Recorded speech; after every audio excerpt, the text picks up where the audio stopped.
नमो नमः। भवतां समेषां हार्दं हार्दं स्वागतम।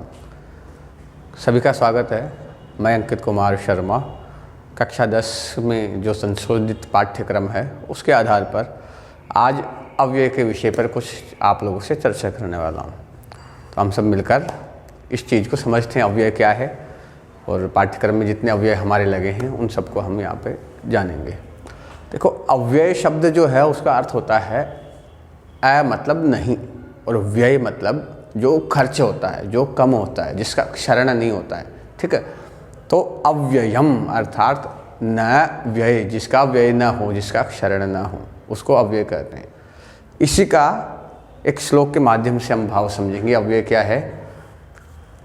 सदृशम त्रिषु लिंगेषु सर्वासु च विभक्तिषु वचनेषु च सर्वेषु यन्न व्येति तदव्ययम्। सदृशम त्रिषु लिंगेषु, आप लोगों को बोध है संस्कृत में 3 प्रकार के लिंग होते हैं, पुल्लिंग, स्त्रीलिंग और नपुंसकलिंग। तो कुछ शब्द पुल्लिंग होते हैं, कुछ शब्द स्त्रीलिंग होते हैं, कुछ शब्द नपुंसकलिंग होते हैं।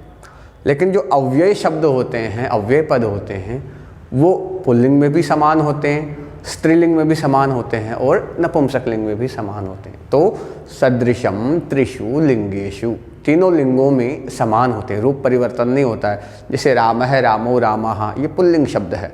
रमा, रमे, रमाहा, ये स्त्रीलिंग शब्द है। और पुस्तकम, पुस्तके, पुस्तकानि, ये नपुंसकलिंग शब्द है।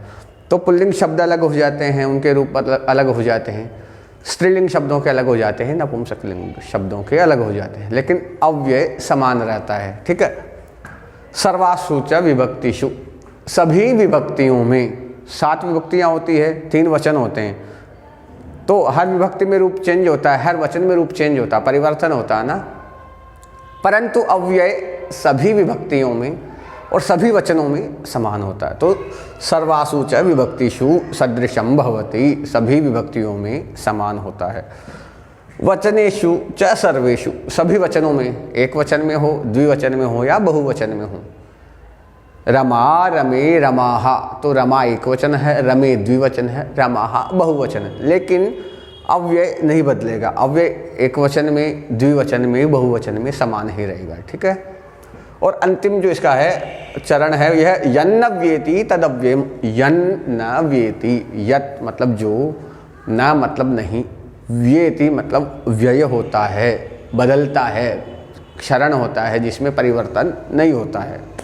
तो जो न व्येति, जो व्यय नहीं होता है, तद अव्ययम, वो क्या है? अव्यय है। तो हमने इसका ये अर्थ समझा कि जो तीनों लिंगों में, सभी विभक्तियों में, सभी वचनों में समान होता है, वो अव्यय होता है।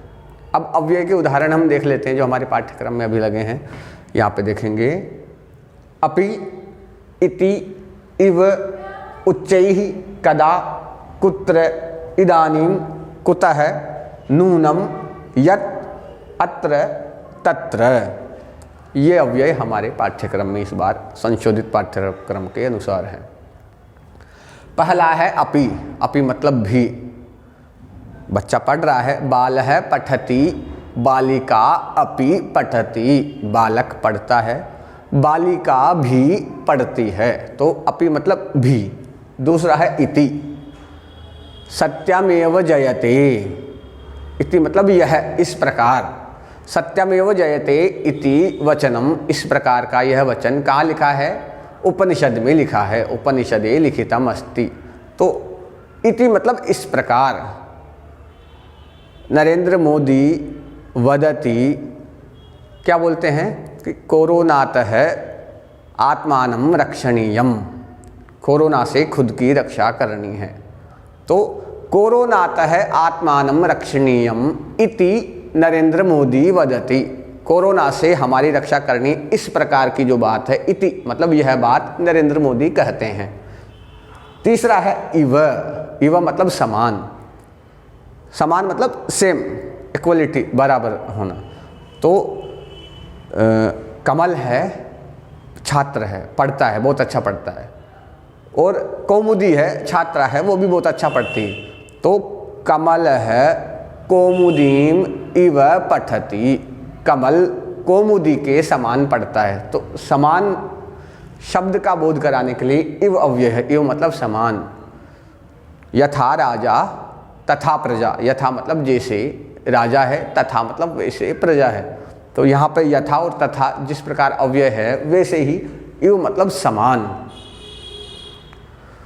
नरेंद्र मोदी इव अहम अपि भविष्यामि, जैसे नरेंद्र मोदी हैं उनकी तरह है, इव मतलब समान, मैं भी बनूंगा, अहम अपि भविष्यामि। ठीक है, तो यहाँ पे अपि अव्यय भी आया, अपि मतलब भी, और इव मतलब समान।